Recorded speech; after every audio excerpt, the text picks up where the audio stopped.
Good morning. It is 11:30 on day 6. This is the 2nd of July, 2 days away from the 4th. And we're back in the Moore's dining room for the spaghetti scene. I guess this is dinner now. So somehow yesterday afternoon we shot breakfast, today morning we shoot dinner. Don't ask me how that works. But anyhow, so we're just getting rolling here. It's supposed to be a really simple scene. Hopefully we can knock this out really quick and move on to back out in the field behind the widow's house where we shot the football scene where John and Cameron are throwing the football back and forth.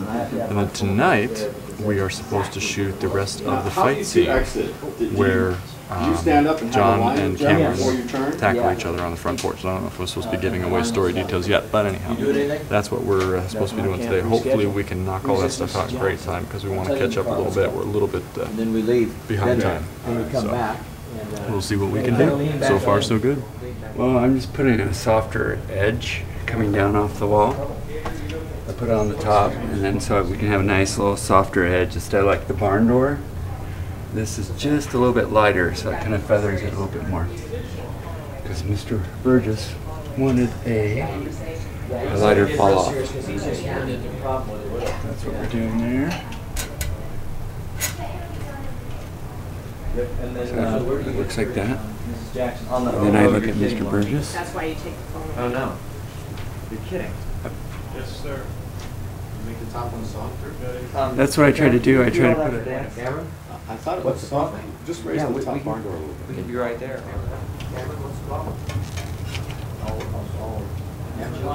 How's that? Actually, that's nice, Chip. Oh, okay. Today has been really good. We're on schedule with what we wanted to do. Yesterday was a bit slow because we overworked the crew ourselves and we were really groggy. We've actually got we've been working for 4 hours. We got done today quite a bit, actually, about 1.5 pages of stuff. Wide shots, several singles, close-ups. Later we're doing more scenes in the kitchen or the dining room. And then from there, if we've got time, we're going to do a montage or another scene in the living room. So that's the plan. I think we're doing good. That's all we're going to do. We're going to have a little side tungsten light and just this overhead light. So it simulates a candle or very simple. Let everything else drop off. Alright, thanks, Debbie. Is this a dinner though? Well, I'm gonna have more boom too. Shake it up under here. I'm not seeing. Yeah, I'm seeing a little Is bit. that- Just a little bit. So take it this way. That won't be a problem when John has to get up or anything. Yeah, we have a. Can you see our source right here? So we're checking for boom shadows right now to see how we're gonna get around that. This is the art of how to wrap a lamp. You schmutz it and then you flag it to death. So what's smutch and flagging? This is schmutz. It's just diffusion. It's the term for, I've heard it called diffusion, frost, you know, whatever you want to call it, but it's just diffusing it. We just pin it up here. It's special high temperature stuff because right here you could probably fry an egg in about 10 minutes. So it's real high temperature stuff. Normal rental houses charge about $7 a foot for this stuff. We pin it up there, and then we've got black wrap, which is basically glorified tin foil, only it's black. It's just black coated on both sides. It doesn't reflect. It's a matte finish, so it doesn't create reflections all over the place. And then we just wrap that around it. We had a little bit of spill right here, you can see, which is where it's coming through the barn door over here and hitting the wall. So we just wrap that off. A little bit of black wrap. Pin it up with a C47 or a clothespin. You're good to go. A friend of ours works at a place that makes signs and banners, and she was able to get us a great deal so that we got this big 4x8 vinyl banner that says Jim Morton for Mayor for $16. This is really a blessing. We're doing stuff in here. We just got done with a scene in the dining room, and it was really great because it was a one-shot scene, all from one angle, all from one shot. Very nice filming-wise because it just means one setup.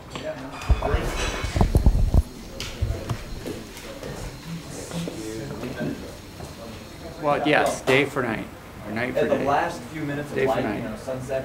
Yeah. No, night for day. Night for day. So we're definitely pretending it's nighttime. Did you get any of that other shot? Unlike that material, the blankets are unreflective, non-reflective of the sound.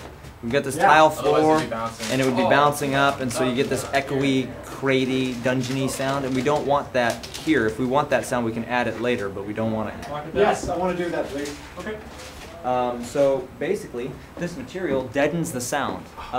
When we were on What a Blast, what we did was we hung blankets all over everything. In fact, if you watch it closely, Come on the inside. if you watch What a Blast, the first siblings episode closely, because we were using the onboard camera mic, we needed to put blankets on everything to even have a usable audio product. It still was pretty bad, but it wouldn't have been usable at all had there been no blankets. Right there. Right there, yeah, you got it. Oh well. So we want to bag that.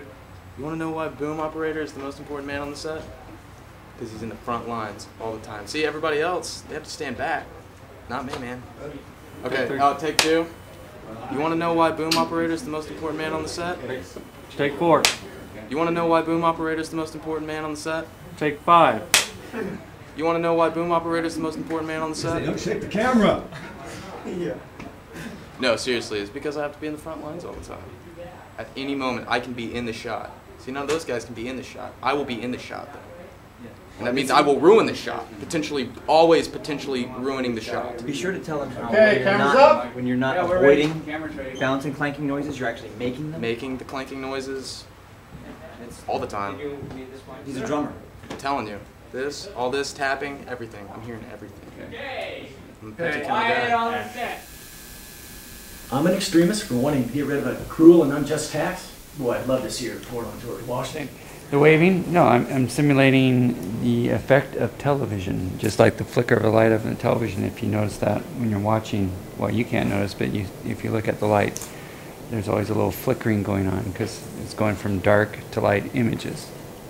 And so that's what I'm simulating. Wait until you see me do fire. I'm really better at fire than television. Simulate the candles.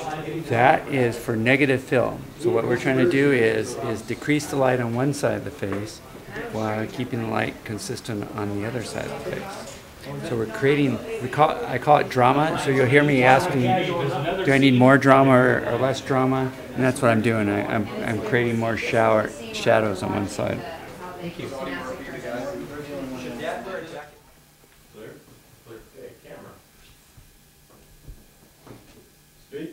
Scene 48, shot 1, take 4. Pick up Mark. And action. Further questioning revealed that Cinema Block Production is focused. Advertisement. Right there. Right there. Right. We'll have to call Danny. Yeah, we'll tell Danny. I have a lot of respect for him after hearing about that project. You know how it went. Okay, camera. Rolling. Scene 48, shot 2, take 1. Mark. And action.